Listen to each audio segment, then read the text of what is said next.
Le puits et le pendule, Edgar Allan Poe, dit par Émile Bernheim en novembre 2025. La vérité est un bien public, donc un service public. Le puits et le pendule, Edgar Allan Poe. Impia, tortorum longos hic turba furores, sanguinis innocui, non satiata, aluit, sospite nunc patria, fracto nunc funeris antro. Mors ubi dira fuit vita salusque patent. Quatrain composé pour les portes d'un marché qui devait s'élever sur l'emplacement du club des Jacobins à Paris. J'étais brisé jusqu'à la mort par cette longue agonie, et quand enfin ils me délièrent, et qu'il me fut permis de m'asseoir, je sentis que mes sens m'abandonnaient. La sentence, la terrible sentence de mort, fut la dernière phrase distinctement accentuée qui frappa mes oreilles. Après quoi, le son des voix des inquisiteurs me parut se noyer dans le bourdonnement indéfini d'un rêve. Ce bruit apportait dans mon âme l'idée d'une rotation. Peut-être parce que dans mon imagination, je l'associais avec une roue de moulin. Mais cela ne dura que fort peu de temps, car tout d'un coup je n'entendis plus rien. Toutefois, pendant quelque temps encore, je vis, mais avec quelle terrible exagération! Je voyais les lèvres des juges en robe noire. Elles m'apparaissaient blanches, plus blanches que la feuille sur laquelle je trace ces mots, et minces jusqu'au grotesque, amincies par l'intensité de leur expression de dureté, d'immuable résolution, de rigoureux mépris de la douleur humaine. Je voyais que les décrets de ce qui pour moi représentait le destin coulaient encore de ses lèvres. Je les vis se tordre en une phrase de mort. Je les vis figurer les syllabes de mon nom, et je frissonnais, sentant que le son ne suivait pas le mouvement. Je vis aussi, pendant quelques moments d'horreur délirante, la molle et presque imperceptible ondulation des draperies noires qui revêtaient les murs de la salle. Et alors ma vue tomba sur les 7 grands flambeaux qui étaient posés sur la table. D'abord, ils revêtirent l'aspect de la charité, et m'apparurent comme des anges blancs et sveltes qui devaient me sauver. Mais alors, et tout d'un coup, une nausée mortelle envahit mon âme, et je sentis chaque fibre de mon être frémir comme si j'avais touché le fil d'une pile voltaïque. Et les formes angéliques devenaient des spectres insignifiants, avec des têtes de flammes, et je voyais bien qu'il n'y avait aucun secours à espérer d'eux. Et alors se glissa dans mon imagination, comme une riche note musicale, l'idée du repos délicieux qui nous attend dans la tombe. L'idée vint doucement et furtivement, et il me semble qu'il me fallut un long temps pour en avoir une appréciation complète. Mais au moment même où mon esprit commençait enfin à bien sentir et à choyer cette idée, les figures des juges s'évanouirent comme par magie, les grands flambeaux se réduisirent à néant, leurs flammes s'éteignirent entièrement, le noir des ténèbres survint, toute sensation parut s'engloutir, comme dans un plongeon fou et précipité de l'âme dans l'Hadès. Et l'univers ne fut plus que nuit, silence, immobilité. J'étais évanoui, mais cependant je ne dirais pas que j'eusse perdu toute conscience. Ce qu'il m'en restait, je n'essaierai pas de le définir, ni même de le décrire. Mais enfin tout n'était pas perdu. Dans le plus profond sommeil, non. Dans le délire, non. Dans l'évanouissement, non. Dans la mort, non. Même dans le tombeau, tout n'est pas perdu. Autrement, il n'y aurait pas d'immortalité pour l'homme. En nous éveillant du plus profond sommeil, nous déchirons la toile arénéeuse de quelques rêves. Cependant, une seconde après, tant était frêle peut-être ce tissu, nous ne nous souvenons pas d'avoir rêvé. Dans le retour de l'évanouissement à la vie, il y a 2 degrés. Le premier, c'est le sentiment de l'existence morale ou spirituelle. Le second, le sentiment de l'existence physique. Il semble probable que, si en arrivant au second degré, nous pouvions évoquer les impressions du premier, nous y retrouverions tous les éloquents souvenirs du gouffre transmondain. Et ce gouffre, quel est-il? Comment du moins distinguerons-nous ces ombres de celles de la tombe? Mais si les impressions de ce que j'ai appelé le premier degré ne reviennent pas à l'appel de la volonté, toutefois après un long intervalle, n'apparaissent-elles pas sans y être invitées? cependant que nous nous émerveillons d'où elles peuvent sortir. Celui-là qui ne s'est jamais évanoui n'est pas celui qui découvre d'étranges palais et des visages bizarrement familiers dans les braises ardentes. Ce n'est pas lui qui contemple, flottant au milieu de l'air, les mélancoliques visions que le vulgaire ne peut apercevoir. Ce n'est pas lui qui médite sur le parfum de quelques fleurs inconnues. Ce n'est pas lui dont le cerveau s'égare dans le mystère de quelques mélodies, qui jusqu'alors n'avaient jamais arrêté son attention.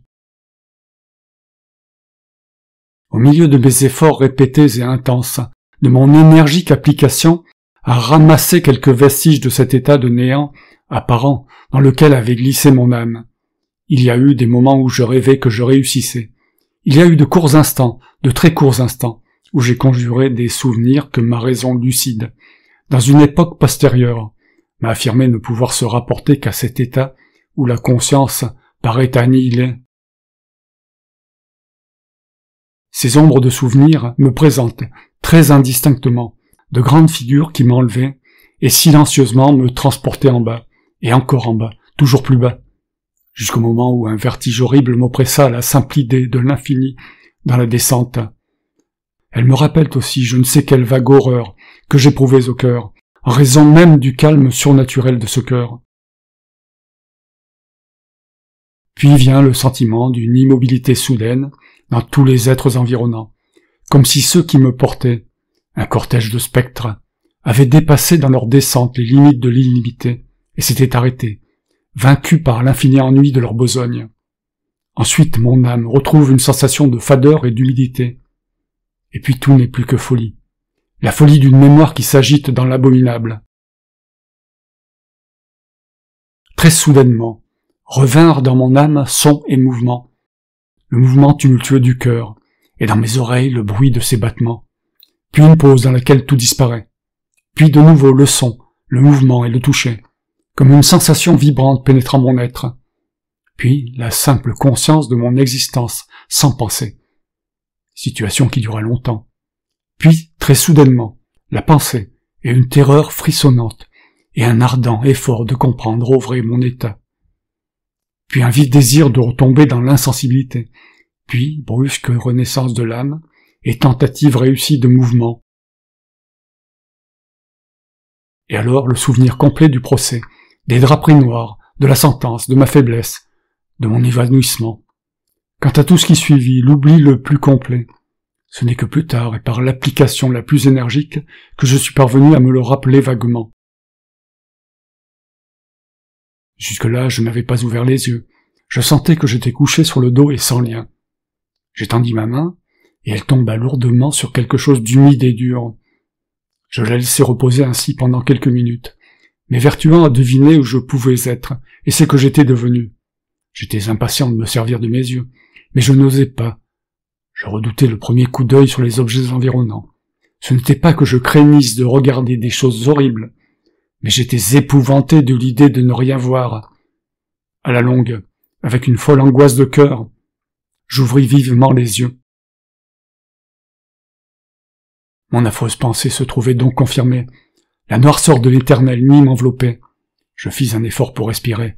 Il me semblait que l'intensité des ténèbres m'oppressait et me suffoquait. L'atmosphère était intolérablement lourde. Je restai paisiblement couché. Et je fis un effort pour exercer ma raison. Je me rappelai les procédés de l'Inquisition et partant de là, je m'appliquai à en déduire ma position réelle. La sentence avait été prononcée, et il me semblait que, depuis lors, il s'était écoulé un long intervalle de temps. Cependant, je n'imaginais pas un seul instant que je fusse réellement mort. Une telle idée, en dépit de toutes les fictions littéraires, est tout à fait incompatible avec l'existence réelle. Mais où étais-je, et dans quel état? Les condamnés à mort, je le savais, mouraient ordinairement dans les auto-da-fé. Une solennité de ce genre avait été célébrée le soir même du jour de mon jugement.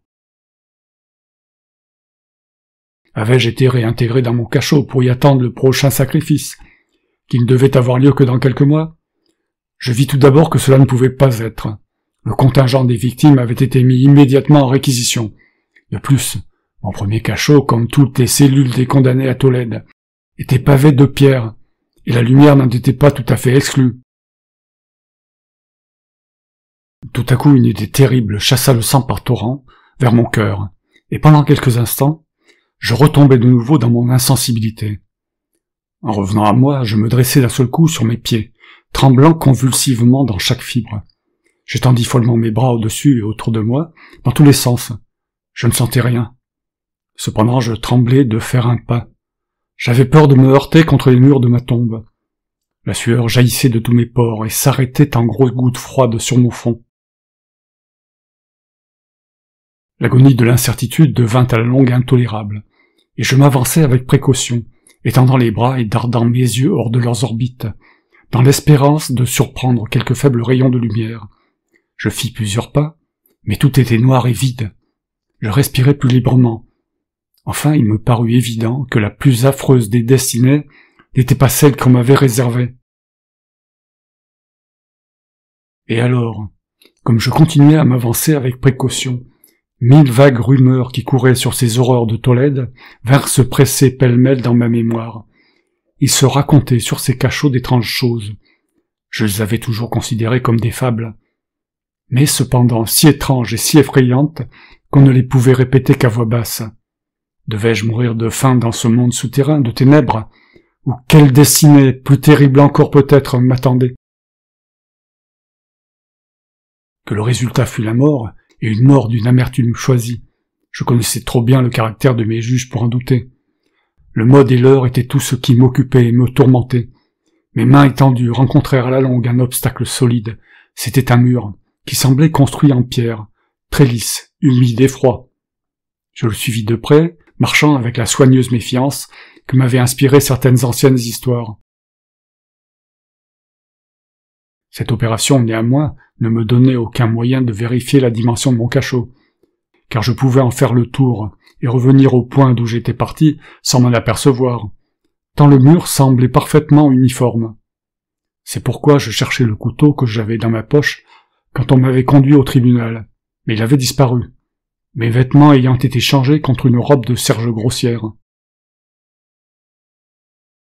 J'avais eu l'idée d'enfoncer la lame dans quelques menus crevasses de la maçonnerie, afin de bien constater mon point de départ. La difficulté, cependant, était bien vulgaire, mais d'abord, dans le désordre de ma pensée, elle me sembla insurmontable. Je déchirai une partie de l'ourlet de ma robe, et je plaçai le morceau par terre, dans toute sa longueur, et à angle droit contre le mur. En suivant mon chemin à tâtons autour de mon cachot, je ne pouvais pas manquer de rencontrer ce chiffon en achevant le circuit. Du moins je le croyais. Mais je n'avais pas tenu compte de l'étendue de mon cachot ou de ma faiblesse. Le terrain était humide et glissant. J'allais en chancelant pendant quelque temps, puis je trébuchais, je tombais. Mon extrême fatigue me décida à rester couché, et le sommeil me surprit bientôt dans cet état. En m'éveillant et en étendant un bras, je trouvai à côté de moi un pain et une couche d'eau. J'étais trop épuisé pour réfléchir sur cette circonstance, mais je bus et mangeai avec avidité. Peu de temps après, je repris mon voyage autour de ma prison, et avec beaucoup de peine j'arrivai au lambeau de Serge. Au moment où je tombais, j'avais déjà compté 52 pas, et en reprenant ma promenade, j'en comptais encore 48, quand je rencontrai mon chiffon. Donc en tout, cela faisait 100 pas, et en supposant que 2 pas fissent 1 yard, je présumais que le cachot avait 50 yards de circuit. J'avais toutefois rencontré beaucoup d'angles dans le mur, et ainsi il n'y avait guère moyen de conjecturer la forme du caveau, car je ne pouvais m'empêcher de supposer que c'était un caveau. Je ne mettais pas un bien grand intérêt dans ces recherches, à coup sûr, pas d'espoir. Mais une vague curiosité me poussa à les continuer. Quittant le mur, je résolus de traverser la superficie circonscrite. D'abord, j'avançai avec une extrême précaution, car le sol, quoique paraissant fait d'une matière dure, était traître et gluant. À la longue, cependant, je pris courage, et je me mis à marcher avec assurance, m'appliquant à traverser en ligne aussi droite que possible. Je m'étais ainsi avancé de 10 ou 12 pas environ, quand le reste de l'ourlet déchiré de ma robe s'entortilla dans mes jambes. Je marchai dessus et tombai violemment sur le visage. Dans le désordre de ma chute, je ne remarquai pas tout de suite une circonstance passablement surprenante, qui cependant quelques secondes après, et comme j'étais encore étendu, fixa mon attention. Voici. Mon menton posé sur le sol de la prison, mais mes lèvres et la partie supérieure de ma tête, quoique paraissant situées à une moindre élévation que le menton, ne touchaient à rien. En même temps, il me sembla que mon front était baigné d'une vapeur visqueuse, et qu'une odeur particulière de vieux champignons montait vers mes narines. J'étendis le bras, et je frissonnai en découvrant que j'étais tombé sur le bord même d'un puits circulaire, dont je n'avais pour le moment aucun moyen de mesurer l'étendue. En tâtant la maçonnerie, juste au-dessus de la margelle, je réussis à déloger un petit fragment, et je le laissai tomber dans l'abîme. Pendant quelques secondes, je prêtai l'oreille à ses ricochets. Il battait dans sa chute les parois du gouffre. À la fin, il fit dans l'eau un lugubre plongeon, suivi de bruyants échos. Au même instant, un bruit se fit au-dessus de ma tête, comme d'une porte presque aussitôt fermée qu'ouverte, pendant qu'un faible rayon de lumière traversait soudainement l'obscurité et s'éteignait presque en même temps. Je vis clairement la destinée qui m'avait été préparée, et je me félicitai de l'accident opportun qui m'avait sauvé. Un pas de plus, et le monde ne m'aurait plus revu. Et cette mort, évitée à temps, portait ce même caractère que j'avais regardé comme fabuleux et absurde dans les contes qui se faisaient sur l'Inquisition. Les victimes de sa tyrannie n'avaient pas d'autre alternative que la mort avec ses plus cruelles agonies physiques, ou la mort avec ses plus abominables tortures morales. J'avais été réservé pour cette dernière. Mes nerfs étaient détendus par une longue souffrance, au point que je tremblais au son de ma propre voix, et j'étais devenu à tous égards un excellent sujet pour l'espèce de torture qui m'attendait. Tremblant de tous mes membres, je rebroussai chemin à tâtons vers le mur, résolu à m'y laisser mourir plutôt que d'affronter l'horreur des puits que mon imagination multipliait maintenant dans les ténèbres de mon cachot. Dans une autre situation d'esprit, j'aurais eu le courage d'en finir avec ma misère, d'un seul coup, par un plongeon dans l'un de ces abîmes. Mais maintenant, j'étais le plus parfait des lâches. Et puis il m'était impossible d'oublier ce que j'avais lu au sujet de ces puits, que l'extinction soudaine de la vie était une possibilité soigneusement exclue par l'infernal génie qui en avait conçu le plan. L'agitation de mon esprit me tint éveillé pendant de longues heures, mais à la fin, je m'assoupis de nouveau. En m'éveillant, je trouvai à côté de moi, comme la première fois, un pain et une cruche d'eau. Une soif brûlante me consumait, et je vidai la cruche tout d'un trait. Il faut que cette eau ait été droguée, car à peine l'eus-je bu que je m'assoupis irrésistiblement. Un profond sommeil tomba sur moi, un sommeil semblable à celui de la mort. Combien de temps dura-t-il? Je n'en pus rien savoir. Mais quand je rouvris les yeux, les objets autour de moi étaient visibles, grâce à une lueur singulière, sulfureuse, dont je ne pus pas d'abord découvrir l'origine. Je pouvais voir l'étendue et l'aspect de la prison. Je m'étais grandement mépris sur sa dimension. Les murs ne pouvaient pas avoir plus de 25 yards de circuit. Pendant quelques minutes, cette découverte fut pour moi un immense trouble. Trouble bien puéril en vérité, car au milieu des circonstances terribles qui m'entouraient, que pouvait-il y avoir de moins important que les dimensions de ma prison? Mais mon âme mettait un intérêt bizarre dans des niaiseries, et je m'appliquais fortement à me rendre compte de l'erreur que j'avais commise dans mes mesures. À la fin, la vérité m'apparut comme un éclair.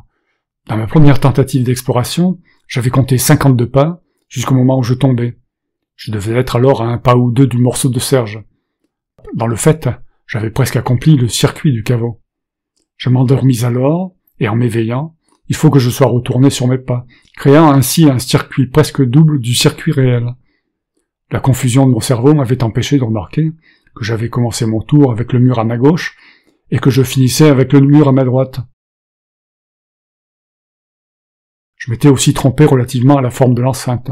En tâtant ma route, j'avais trouvé beaucoup d'angles, et j'en avais déduit l'idée d'une grande irrégularité, tant est puissant l'effet d'une totale obscurité sur quelqu'un qui sort d'une léthargie ou d'un sommeil. Ces angles étaient simplement produits par quelques légères dépressions ou retraits à des intervalles inégaux. La forme générale de la prison était un carré. Ce que j'avais pris pour de la maçonnerie semblait maintenant du fer, ou tout autre métal, en plaques énormes, dont les sutures et les joints occasionnaient les dépressions. La surface entière de cette construction métallique était grossièrement barbouillée de tous les emblèmes hideux et répulsifs, auxquels la superstition sépulcrale des moines a donné naissance. Des figures de démons avec des airs de menace, avec des formes de squelettes, et d'autres images d'une horreur plus réelle, souillaient les murs dans toute leur étendue. J'observais que les contours de ces monstruosités étaient suffisamment distincts, mais que les couleurs étaient flétries et altérées, comme par l'effet d'une atmosphère humide. Je remarquai alors le sol, qui était en pierre. Au centre bâillait le puits circulaire, à la gueule duquel j'avais échappé, mais il n'y en avait qu'un seul dans le cachot. Je vis tout cela indistinctement et non sans effort, car ma situation physique avait singulièrement changé pendant mon sommeil. J'étais maintenant couché sur le dos, tout de mon long, sur une espèce de charpente de bois très basse. J'étais solidement attaché avec une longue bande qui ressemblait à une sangle. Elle s'enroulait plusieurs fois autour de mes membres et de mon corps, ne laissant de liberté qu'à ma tête et à mon bras gauche. Mais encore me fallait-il faire un effort des plus pénibles pour me procurer la nourriture contenue dans un plat de terre posé à côté de moi, sur le sol. Je m'aperçus avec terreur que la cruche avait été enlevée. Je dis avec terreur, car j'étais dévoré d'une intolérable soif. Il me sembla qu'il entrait dans le plan de mes bourreaux d'exaspérer cette soif, car la nourriture contenue dans le plat était une viande cruellement assaisonnée.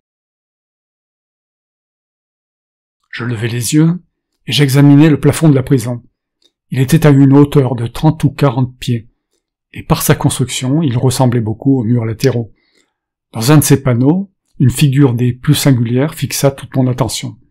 C'était la figure peinte du temps, comme il est représenté d'ordinaire, sauf qu'au lieu d'une faux, il tenait un objet qu'au premier coup d'œil, je pris pour l'image peinte d'un énorme pendule, comme on en voit dans les horloges antiques. Il y avait néanmoins, dans l'aspect de cette machine, quelque chose qui me fit la regarder avec plus d'attention.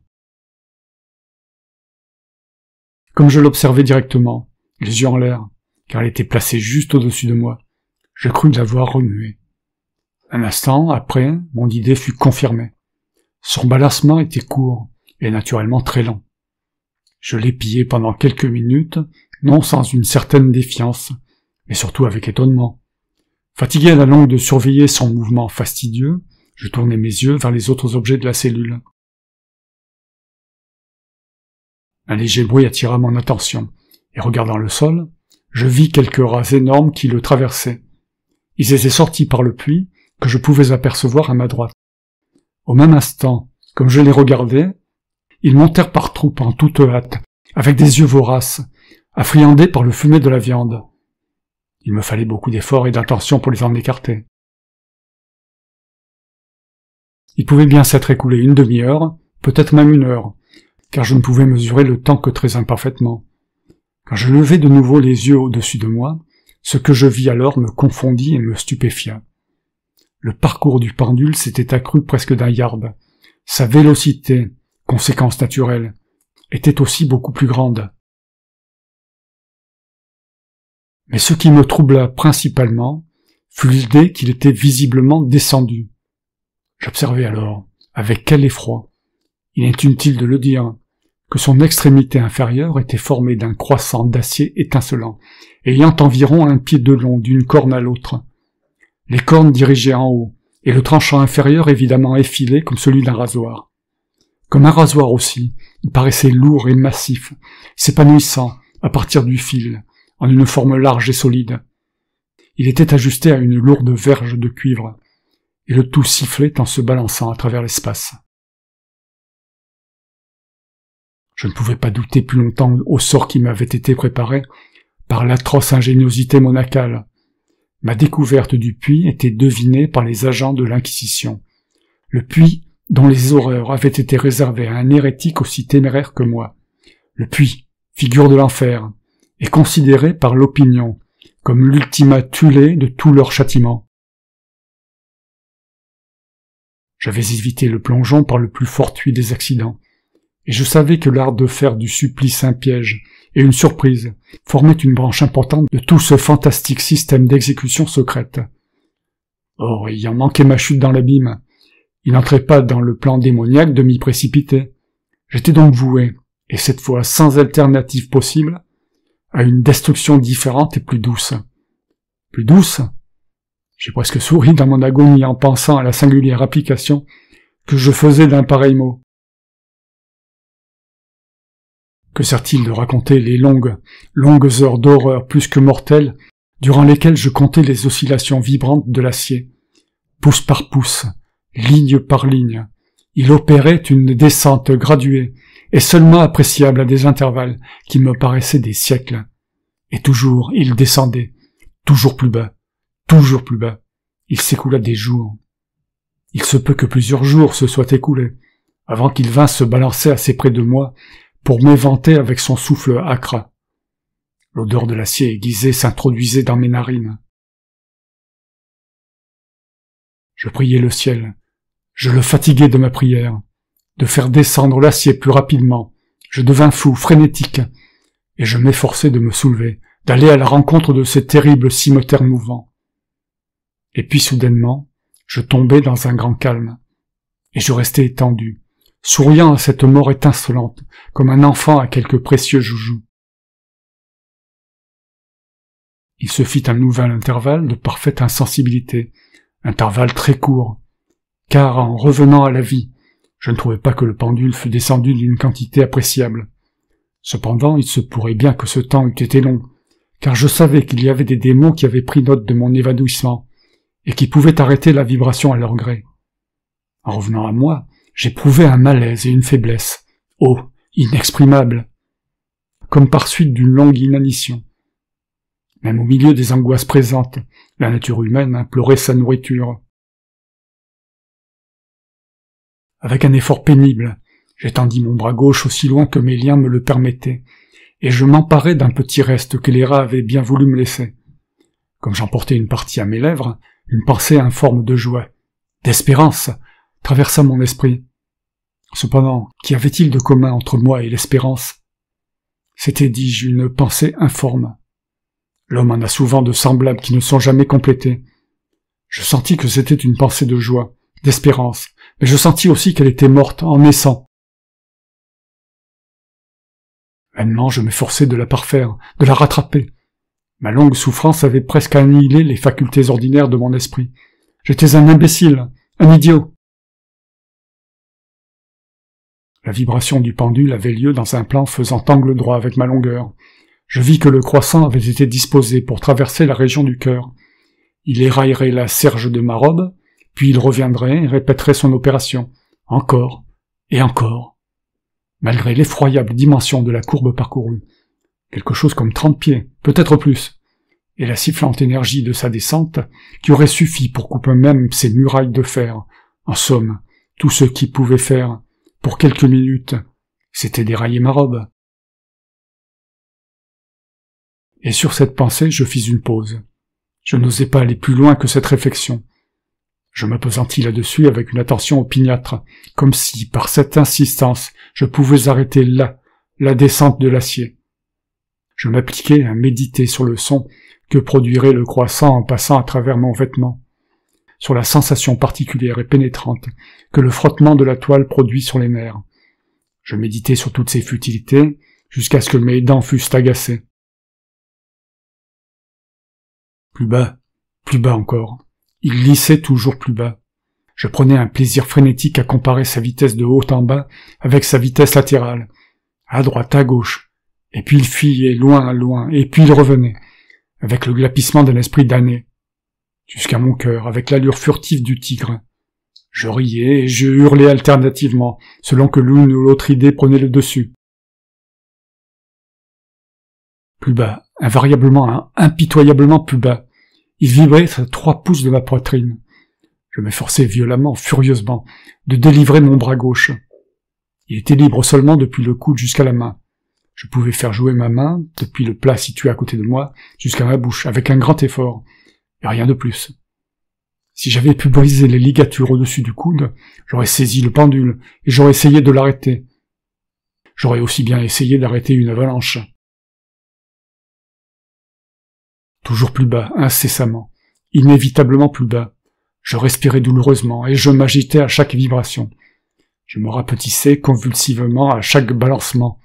Mes yeux le suivaient dans sa volée ascendante et descendante, avec l'ardeur du désespoir le plus insensé.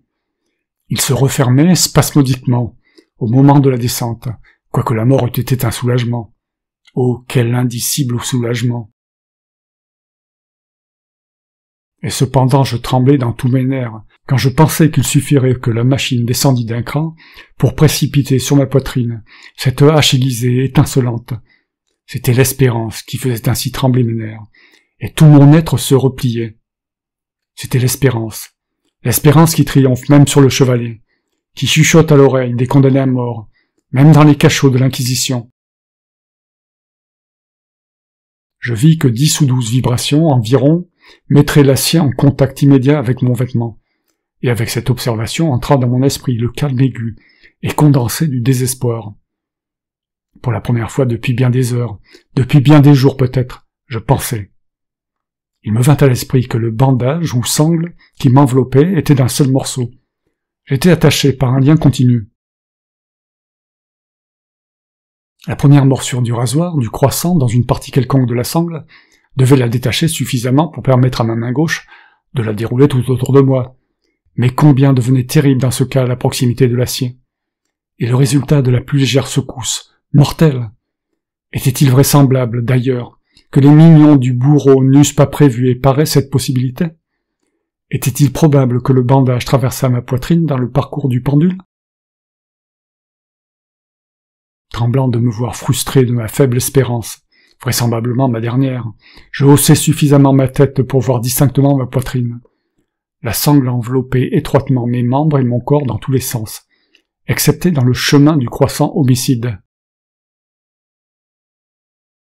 À peine avais-je laissé retomber ma tête dans sa position première, que je sentis briller dans mon esprit quelque chose que je ne saurais mieux définir que la moitié non formée de cette idée de délivrance dont j'ai déjà parlé, et dont une moitié seule avait flotté vaguement dans ma cervelle.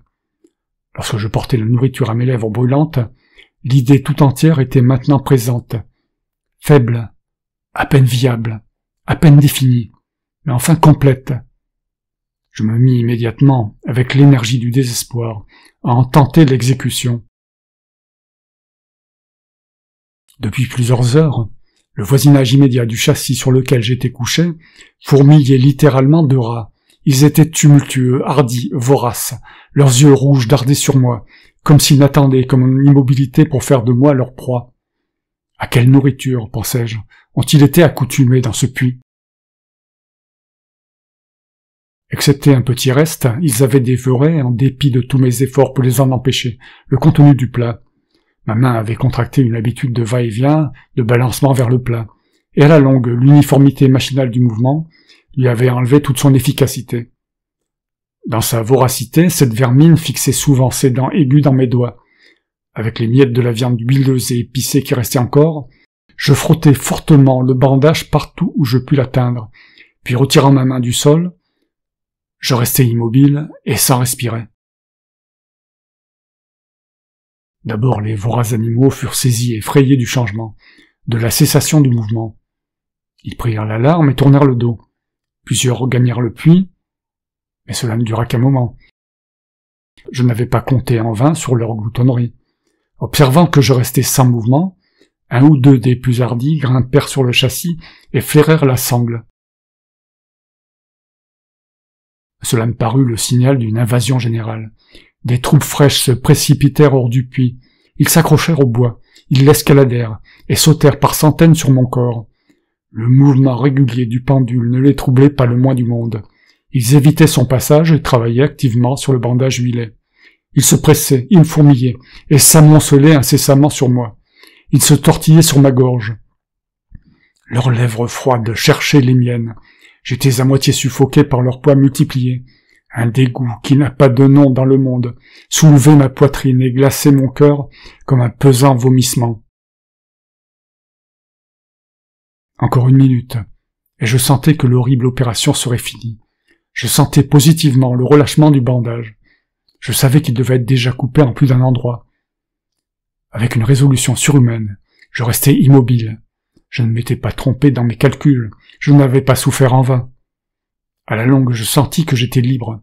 La sangle pendait en lambeaux autour de mon corps, mais le mouvement du pendule attaquait déjà ma poitrine. Il avait fendu la serge de ma robe. Il avait coupé la chemise de dessous. Il fit encore 2 oscillations, et une sensation de douleur aiguë traversa tous mes nerfs. Mais l'instant du salut était arrivé. À un geste de ma main, mes libérateurs s'enfuirent tumultueusement. Avec un mouvement tranquille et résolu, prudent et oblique, lentement et en m'aplatissant, je me glissai hors de l'étreinte du bandage et des atteintes du cimeterre. Pour le moment du moins, j'étais libre. Libre. Et dans la grille de l'Inquisition, j'étais à peine sorti de mon grabat d'horreur. J'avais à peine fait quelques pas sur le pavé de la prison, que le mouvement de l'infernale machine cessa, et que je la vis attirée par une force invisible à travers le plafond. Ce fut une leçon qui me mit le désespoir dans le cœur. Tous mes mouvements étaient indubitablement épiés. Libre. Je n'avais échappé à la mort sous une espèce d'agonie que pour être livré à quelque chose de pire que la mort sous quelque autre espèce. À cette pensée, je roulai mes yeux convulsivement sur les parois de fer qui m'enveloppaient. Quelque chose de singulier, un changement que d'abord je ne pus apprécier distinctement, se produisit dans la chambre. C'était évident. Durant quelques minutes d'une distraction pleine de rêves et de frissons, je me perdis dans de vaines et incohérentes conjectures. Pendant ce temps, je m'aperçus pour la première fois de l'origine de la lumière sulfureuse qui éclairait la cellule. Elle provenait d'une fissure large à peu près d'1 demi-pouce, qui s'étendait tout autour de la prison à la base des murs, qui paraissait ainsi et était en effet complètement séparée du sol. Je tâchais, mais bien en vain, comme on le pense, de regarder par cette ouverture. Comme je me relevais découragé, le mystère de l'altération de la chambre se dévoila tout d'un coup, à mon intelligence. J'avais observé que, bien que les contours des figures murales fussent suffisamment distincts, les couleurs semblaient altérées et indécises. Ces couleurs venaient de prendre et prenaient à chaque instant un éclat saisissant et très intense, qui donnait à ces images fantastiques et diaboliques un aspect dont auraient frémi des nerfs plus solides que les miens. Des yeux de démon d'une vivacité féroce et sinistre étaient dardés sur moi de 1000 endroits, où primitivement je n'en soupçonnais aucun, et brillaient de l'éclat lugubre d'un feu que je voulais absolument, mais en vain, regarder comme imaginaire. Imaginaire, il me suffisait de respirer pour attirer dans mes narines la vapeur du fer chauffé. Une odeur suffocante se répandit dans la prison. Une ardeur plus profonde se fixait à chaque instant dans les yeux dardés sur mon agonie. Une teinte plus riche de rouge s'étalait sur ces horribles peintures de sang. J'étais haletant, je respirais avec effort. Il n'y avait pas à douter du dessein de les bourreaux. Oh, les plus impitoyables, oh, les plus démoniaques des hommes. Je reculai loin du métal ardent vers le centre du cachot. En face de cette destruction par le feu, l'idée de la fraîcheur du puits surprit mon âme comme un baume. Je me précipitai vers ces bords mortels. Je tendis mes regards vers le fond. L'éclat de la voûte enflammée illuminait ses plus secrètes cavités. Toutefois, pendant un instant d'égarement, mon esprit se refusa à comprendre la signification de ce que je voyais. À la fin, cela entra dans mon âme, de force, victorieusement. Cela s'imprima en feu sur ma raison frissonnante.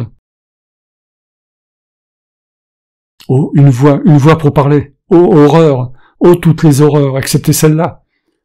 Avec un cri, je me rejetai loin de la margelle, et cachant mon visage dans mes mains, je pleurai amèrement. La chaleur augmentait rapidement, et une fois encore, je levai les yeux, frissonnant comme dans un accès de fièvre. Un second changement avait eu lieu dans la cellule. Et maintenant, ce changement était évidemment dans la forme. Comme la première fois, ce fut d'abord en vain que je cherchais à apprécier ou à comprendre ce qui se passait. Mais on ne me laissa pas longtemps dans le doute. La vengeance de l'Inquisition marchait grand train, déroutée 2 fois par mon bonheur, et il n'y avait pas à jouer plus longtemps avec le roi des épouvantements. La chambre avait été carrée, je m'apercevais que 2 de ses angles de fer étaient maintenant aigus, 2 conséquemment obtus. Le terrible contraste augmentait rapidement, avec un grondement, un gémissement sourd. En un instant, la chambre avait changé sa forme en celle d'un losange. Mais la transformation ne s'arrêta pas là. Je ne désirais pas, je n'espérais pas qu'elle s'arrêtât. J'aurais appliqué les murs rouges contre ma poitrine, comme un vêtement d'éternelle paix. La mort, me dis-je, n'importe quelle mort, excepté celle du puits. Insensé, comment n'avais-je pas compris qu'il fallait le puits, que ce puits seul était la raison du fer brûlant qui m'assiégeait? Pouvais-je résister à son ardeur? Et même en le supposant, pouvais-je me roidir contre sa pression? Et maintenant, le losange s'aplatissait avec une rapidité qui ne me laissait pas le temps de la réflexion. Son centre placé sur la ligne de sa plus grande largeur coïncidait juste avec le gouffre béant. J'essayais de reculer, mais les murs en se resserrant me pressaient irrésistiblement. Enfin, il vint un moment où mon corps brûlé et contorsionné trouvait à peine sa place, où il y avait à peine place pour mon pied sur le sol de la prison. Je ne luttais plus, mais l'agonie de mon âme s'exhala dans un grand et long cri suprême de désespoir. Je sentis que je chancelais sur le bord. Je détournai les yeux. Mais voilà, comme un bruit discordant de voix humaines, une explosion, un ouragan de trompettes, un puissant rugissement comme celui d'un millier de tonnerres. Les murs de feu reculèrent précipitamment. Un bras étendu saisit le mien comme je tombais, défaillant, dans l'abîme. C'était le bras du général Lassalle. L'armée française était entrée à Tolède. L'Inquisition était dans les mains de ses ennemis. Fin, dit par Émile Berlerme. Les liens vers mes articles dans Google Drive en français, anglais, espagnol et chinois sont dans la présentation. Pour que la notion d'innocence d'exister se répande, abonnez-vous, commentez et likez, et encore merci.